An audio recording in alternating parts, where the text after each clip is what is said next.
À tous. Alors il y a quelques jours j'ai proposé une vidéo sur la simulation sous LTSpice à partir d'un schéma réalisé avec KiCad. Pour pouvoir faire ça, j'ai utilisé une interface entre les deux logiciels et cette interface c'est une interface que j'ai créée et je vous montre aujourd'hui comment vous pouvez l'installer pour pouvoir utiliser KiCad pour réaliser vos simulations sous LTSpice. Donc tout de suite on va aller sur mon GitHub. Donc sur GitHub, vous allez trouver les différentes informations importantes. Donc ce GitHub, j'en donne l'adresse dans le commentaire de cette vidéo. Alors pour réaliser tout ça, on a besoin évidemment d'avoir installé KiCad et d'avoir installé LTSpice. Vous avez les liens proposés sur le Git, donc vous pouvez les installer sans le moindre difficulté. Il y a également un lien pour installer Python. Alors on va regarder ensemble très rapidement. Donc Python, c'est la version 3.8. Donc il faut de toute façon au moins la version 3. Donc que vous pouvez télécharger, hein, c'est rapide. Vous l'installez avec les paramètres suivants. C'est-à-dire que vous choisissez tout, comme ça on est tranquille, on est certain que ça va fonctionner comme il faut. Vous pensez à ajouter les variables d'environnement et les librairies précompilées, ça peut être utile. Et puis également vous pouvez choisir d'associer les fichiers Python donc au niveau du launcher. Bien, vous cliquez sur install, le reste se fait tout seul. Donc je passe à la suite, hein, puisque moi j'ai déjà Python installé sur ma machine. Donc la suite, bien, ça consiste à télécharger l'ensemble des éléments importants donc, pour cette interface graphique donc, qui a été programmée en Python. Donc le fichier .zip, vous pouvez l'ouvrir. Et ce fichier zip, donc le voici, il faut le mettre dans Documents. Alors dans Documents, à une condition, à la condition que votre nom d'utilisateur ne contienne pas d'espace. Si dans le username il y a un espace, ça va poser problème. Alors on va aller voir ça tout de suite dans une autre fenêtre ici. Hop. Donc votre nom d'utilisateur, pour ceux qui ne s'en souviennent pas ou qui n'ont pas l'habitude de ce genre de détails, lorsque vous allez ici dans ces deux points sur utilisateur, mon nom d'utilisateur ici, moi c'est Eric, vous devez retrouver le vôtre. Et effectivement, il n'y a pas d'espace dans le nom de ce dossier-là. Donc quand il n'y a pas d'espace, il n'y a pas de souci. Alors s'il y a un espace dans votre nom d'utilisateur, je vous suggère de créer un dossier ailleurs pour pouvoir stocker, dézipper le dossier suivant. Donc voilà, celui qui m'intéresse, c'est le KiCad to LTSpice qui se trouve dans le dossier qu'on vient de télécharger. Ça, vous pouvez le dézipper directement dans Documents. Voilà. Donc dans Documents, si tout se passe bien, on se retrouve donc avec un dossier KiCad to LTSpice. Et par le chemin de l'utilisateur ici, hein, on va le retrouver dans Documents, KiCad to LTSpice. Bon, ce dossier, on en aura besoin par la suite, donc c'est pour ça que je l'ai repéré ici, et vous pouvez faire la même chose sur votre ordinateur au moment de l'installation. Bien, il faut maintenant paramétrer les différents logiciels. Alors d'abord, justement, quand vous allez dans le dossier KiCad to LTSpice, vous avez un fichier .bat, KiCad to LTSpice.bat.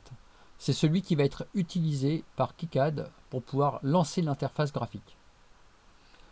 Donc cette interface, vous pouvez l'éditer. Vous l'éditez avec l'éditeur que vous voulez, hein, soit Notepad, soit VS Code. Moi j'utilise généralement VS Code pour mes éditions. Bon, comme il s'agit d'un .bat, Windows met un avertissement. Voilà, j'ouvre le fichier correspondant. Et dans ce fichier, il y a une commande qui va imposer que le directory courant, hein, le répertoire courant, soit justement celui de l'interface utilisateur KiCad to LTSpice. Donc si vous aviez un nom d'espace dans votre user, que vous ayez placé donc l'application ailleurs, eh bien vous copiez tout le chemin de l'application et vous allez coller ça ici à la place du chemin qui est proposé par défaut. vous pouvez changer les anti-slash par des slash, ça pose moins de problèmes d'avoir des slash en général. Ouais, pour le reste, il n'y a rien à changer. Donc ça, c'est la première modification importante pour ceux qui ont dû stocker l'application ailleurs que dans le dossier document.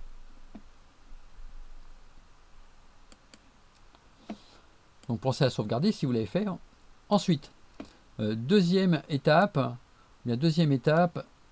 je vais les prendre dans l'ordre de façon à ce qu'on soit bien d'accord, c'est de lancer LTSpice.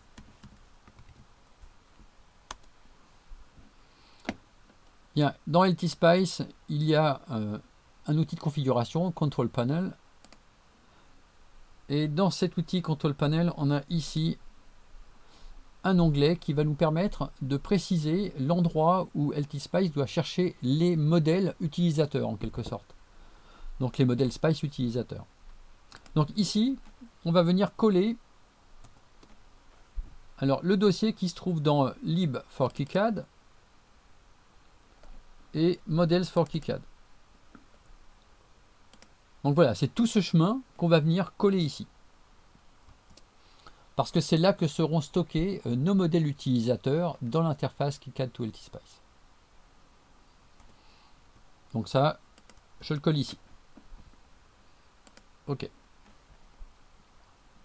alors maintenant, on va démarrer KiCad et on va créer un premier projet. On va en même temps configurer KiCad pour que KiCad puisse utiliser les symboles LTSpice. Donc je crée un nouveau projet.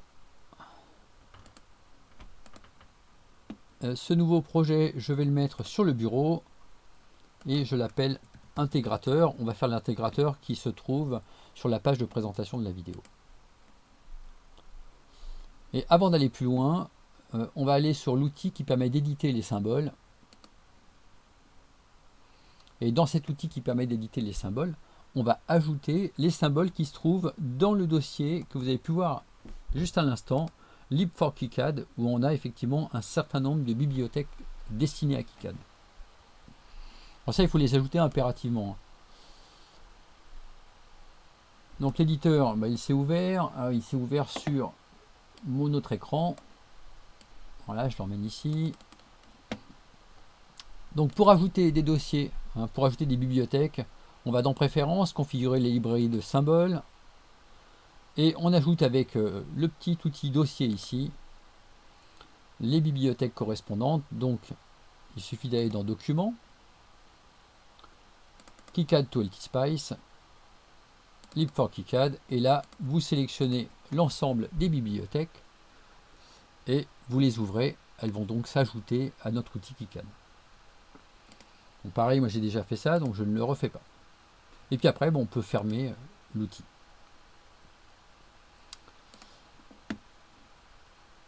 Donc je lance l'édition du schéma et tout de suite je vais ajouter un premier symbole. Je vais créer un premier symbole pour pouvoir le mettre dans mon schéma. Alors des symboles, vous en avez plein, des composants existants, des enveloppes, tout ça, on en a déjà.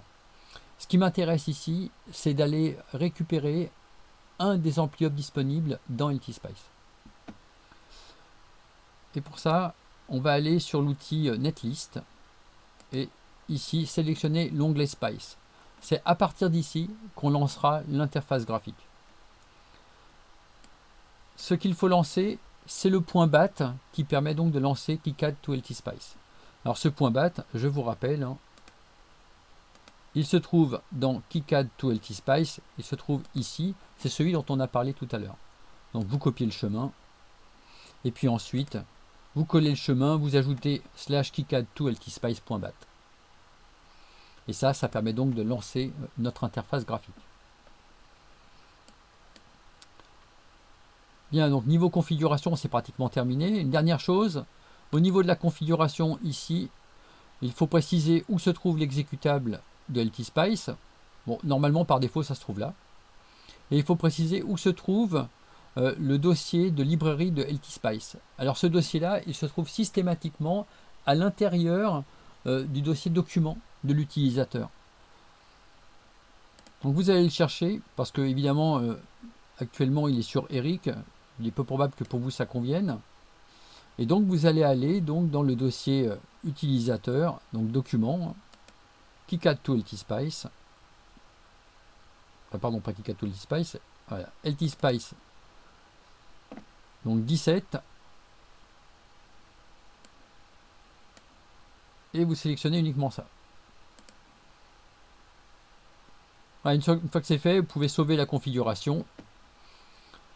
Et puis maintenant, on va aller voir comment récupérer un symbole donc dans la bibliothèque LTSpice pour l'utiliser avec KiCad.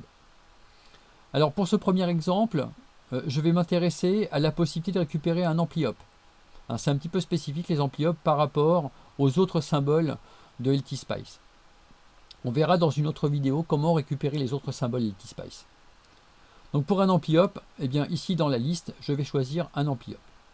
Alors moi j'ai choisi le LT 1630. Alors ce LT 1630, il se trouve par là. Voilà. Alors c'est un ampli-hop double. Alors par défaut, ce qu'il faut savoir, c'est que tous les modèles fournis avec LTSpice sont des modèles pour un ampli-hop unique. Donc il y a juste un modèle de défini. Quand vous avez deux ampli-hop dans un même boîtier, c'est le même modèle qui va être référencé. Simplement, dans la simulation sous LTSpice, on ne se préoccupe pas du fait qu'il y ait 2 éléments ou 4 éléments dans le boîtier. LTSpice considère toujours qu'on est sur un seul élément dans le boîtier, peu importe qu'il y en ait plusieurs. Dans KiCad, quand on a pour objectif de faire un PCB, s'il y a 2 ampli-hop dans un boîtier, on ne va pas se priver du deuxième ampli-hop. Et c'est la raison pour laquelle on va passer par cette passerelle qui va nous permettre de créer un modèle intermédiaire qui permettra d'affecter à chaque ampli-hop le modèle qui est disponible dans LTSpice. Donc pour ça, ici, on va préciser que l'on veut créer un symbole qui correspond en fait à un ampli-hop double avec un modèle simple d'ampli-hop. Parce que LTSpice fournit des modèles simples d'ampli-hop et que nous, on a affaire ici à un modèle double d'ampli-hop avec 8 broches. Bien, j'ai tout ça. Je crée le symbole. Et ce symbole, maintenant, il va être disponible dans KiCad. Donc là, on peut refermer. On ferme ici. Et on va tout de suite aller chercher le symbole correspondant.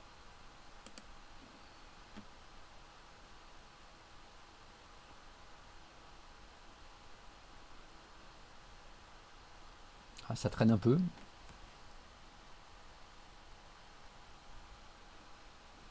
Pardon, j'ai sélectionné l'outil, puis j'ai oublié de cliquer.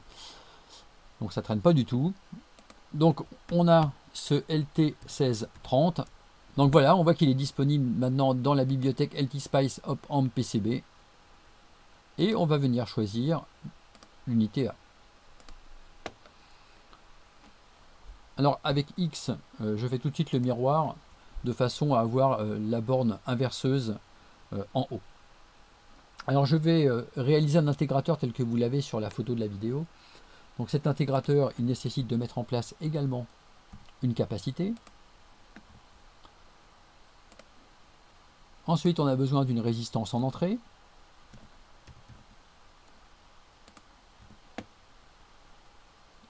Voilà. Alors on trace quelques points de connexion.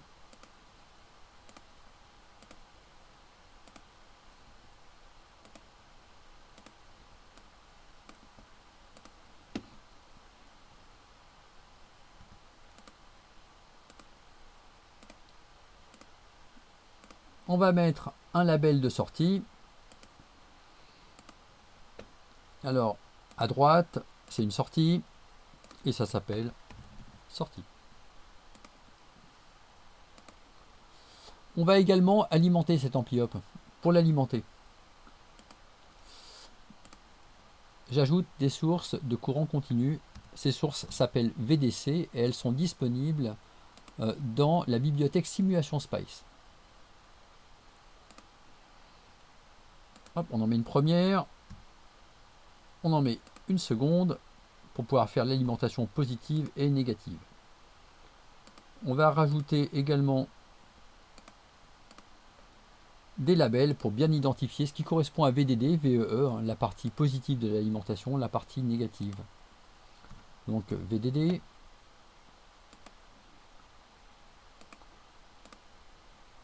VEE. Allez, on fait tourner tout ça et on l'ajoute ici. En termes de symbole d'alimentation, il nous reste également à repérer la masse. Donc on prend celle de PSpice. Alors elle est un petit peu mal fichue parce que le 0 est mal placé, on le déplace et on vient comme ceci se brancher au milieu, hein, pour le point milieu de l'alimentation. Cette alimentation, elle est actuellement en 1 volt continu, on l'édite et on va passer en 5 volts pour la partie positive et également 5 volts pour la partie négative. Donc j'aurai effectivement du moins 5 sur VEE. Bien, ce qu'il nous reste à ajouter, bah, c'est la masse ici. On va avoir besoin d'un générateur que je vais aller ajouter après. Et surtout, on a besoin d'alimenter l'ampli up, ce qui n'est pas fait pour l'instant. Donc pour alimenter l'ampli up, vous pouvez réouvrir ici le placement d'un composant. Il va vous proposer les composants qui ont déjà utilisé. Donc on prend l'unité C qui correspond à l'alimentation de notre ampli up. Et on fait un miroir. Au niveau des miroirs, c'est pas toujours heureux. Voilà. Et on vient relier comme ça l'alimentation. On pourrait mettre des capacités de découplage. Effectivement, si on fait un PCB, on aura tout intérêt à le faire. Ici, pour la simulation, c'est pas forcément utile. Enfin, je place un générateur à l'entrée. Alors, à l'entrée, ce qui m'intéresse, moi, c'est de voir quelle est la réponse à un signal carré de ce circuit. Voir comment se fait l'intégration sur un carré. Pour ça, on va mettre un générateur de type vPulse. vPulse, le voici. Alors X, voilà. Et donc j'ajoute mon générateur vPulse que je vais configurer. Actuellement, on a un pulse d'une durée haute de 50 nanosecondes, une période totale de 100 nanosecondes. Alors, avant de le configurer, je vais fixer la valeur de mes composants. Alors ce que je souhaite, moi, c'est une constante de temps de 1 milliseconde. Donc je vais mettre 1 micro pour la capa et 1 kg pour la résistance. Le produit fait bien 1 milliseconde. Et donc je vais éditer ici. Choisir Edit le modèle Spice. Et là maintenant j'ai accès aux caractéristiques de mon générateur. Alors en valeur initiale, je vous propose de mettre moins 5 volts. Pour le pulse, mettre 5 volts. Le retard, 1 microseconde. Un temps de montée d'1 microseconde. 1 microseconde pour le temps de descente. Comme on a une constante de temps de 1 milliseconde, on va mettre 5 millisecondes pour le plateau haut et une période de 10 millisecondes au total, pour que les choses aient le temps d'évoluer un petit peu. Voilà, c'est configuré. Alors pour ceux qui ne visualisent pas bien, vous verrez le signal carré tout à l'heure dans la simulation. Ok. Alors, avant la numérotation des composants, il nous reste un dernier point important. Eh bien, on a ici choisi un ampli up avec finalement 2 ampli up dans le même boîtier. Bon, c'était volontaire, c'était pour montrer que d'abord on pouvait simuler correctement maintenant un boîtier qui contenait plusieurs ampli up, parce qu'habituellement en KiCad ça pose des difficultés. Et également pour montrer comment on pouvait utiliser donc la plateforme, le script KiCad Tool LTSpice pour pouvoir ajouter des symboles dans les bibliothèques KiCad. Donc ce composant, il possède donc 2 ampli up. Ça veut dire qu'il y en a un pour l'instant qui n'est pas relié. On va faire une copie, on va éditer les caractéristiques. Je vous rappelle, j'appuie sur E pour éditer les caractéristiques et on va faire référence à l'élément B du boîtier. Cet élément B du boîtier, et c'est ce qui est recommandé d'ailleurs quand on utilise un boîtier avec plusieurs ampli up, il faut relier ses entrées à la masse. On ne laisse pas un ampli up en l'air pour des questions de consommation en particulier. Et là, je vais donc relier les différentes entrées de cet ampli up donc qui est supplémentaire, dont on n'a pas l'usage pour le moment. Et on va préciser que les brushes sont non connectées, la sortie n'est pas connectée. Bien, là cette fois-ci, c'est terminé au niveau du schéma.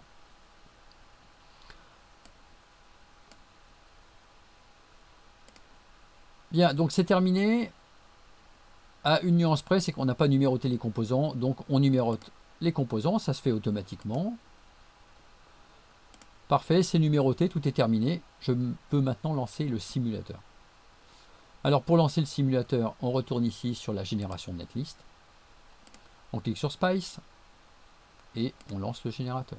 On lance la simulation, pardon. Donc là, on va faire une analyse transitoire d'une durée de 10 millisecondes. C'est la durée de mon carré. Alors si vous voulez voir un peu plus ce qui se passe pour voir le carré en totalité, on va mettre 12 par exemple.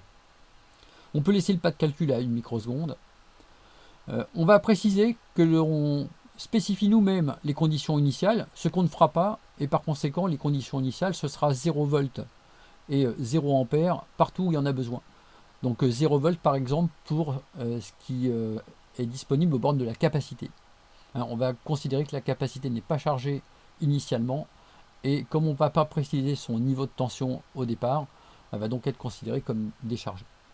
Bah, sinon le logiciel va chercher en fait un point de fonctionnement, et comme il y a une capa dedans et qu'on n'a rien précisé, en général ça pose problème pour trouver le point de fonctionnement. Voilà. Alors pour le moment il n'y a pas de paramètres, on verra ça par la suite. On peut lancer la simulation.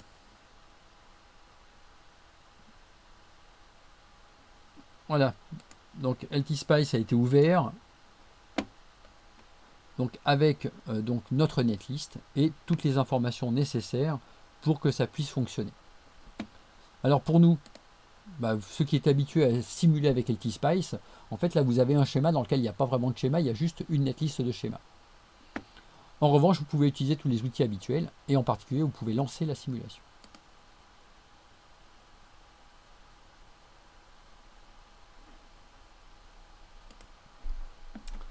Alors ça c'est probablement dû au fait qu'on n'a pas fermé LTSpice après avoir changé les paramètres tout à l'heure. En tout cas moi je ne l'ai pas fermé. Alors on était ici, on avait changé les paramètres, on va vérifier à nouveau que c'est bien présent dans Simlib. Voilà, c'est ce qu'on avait rentré tout à l'heure si vous vous en souvenez. Voilà, je vais fermer de façon à ce que ce soit sauvegardé. Je vais relancer la simulation. Les paramètres sont conservés bien sûr. Je lance la simulation.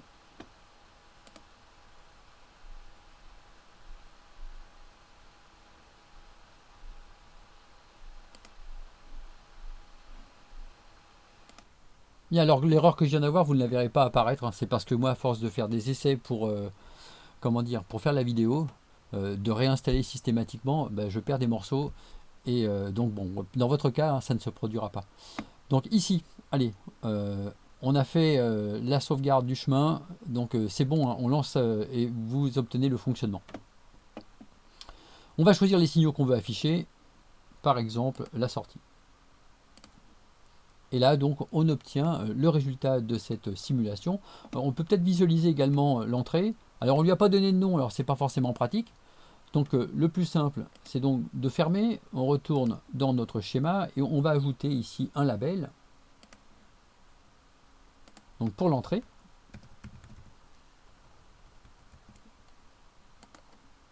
Donc là, c'est un label local uniquement. Hein. Ouais, bien sûr. Hein. Hop. On sauvegarde et on peut relancer la simulation. Donc avec les paramètres habituels.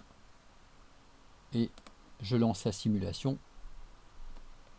J'affiche deux traces, la sortie et l'entrée. Ok.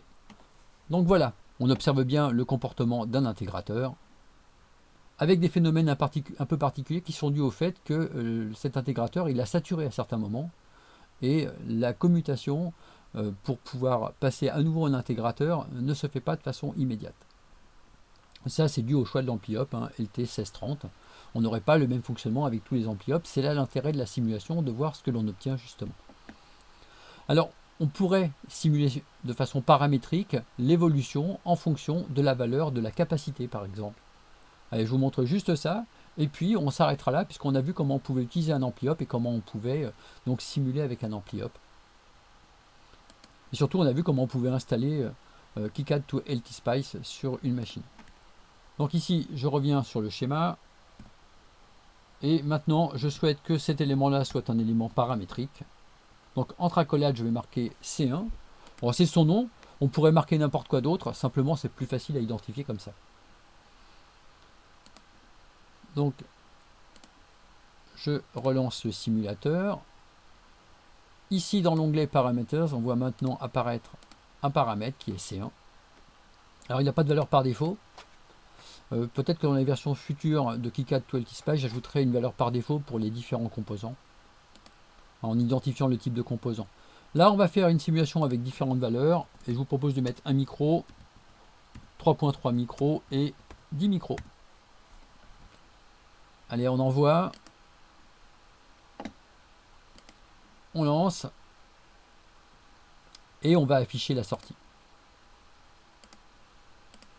Donc cette sortie, on la voit maintenant apparaître pour 3 valeurs différentes.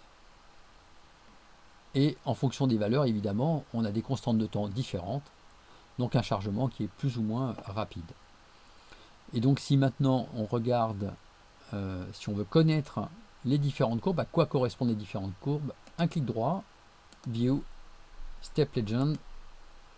Et là on voit effectivement que la courbe verte correspond à une capacité de 1 microfarad, la bleue, la capa de 3,3 micros, et la rouge, la capa de 10 micros. Voilà, j'espère que cette vidéo vous aura été utile, que vous serez nombreux à utiliser cette petite passerelle pour aller de KiCad vers LTSpice. On verra dans d'autres vidéos comment utiliser d'autres composants LTSpice et également comment utiliser la possibilité de convertir toute une bibliothèque ou simplement un symbole en particulier, par exemple un symbole d'une anime à découpage, pour pouvoir l'utiliser dans KiCad et faire la simulation dans LTSpice. À bientôt, merci d'avoir suivi cette vidéo.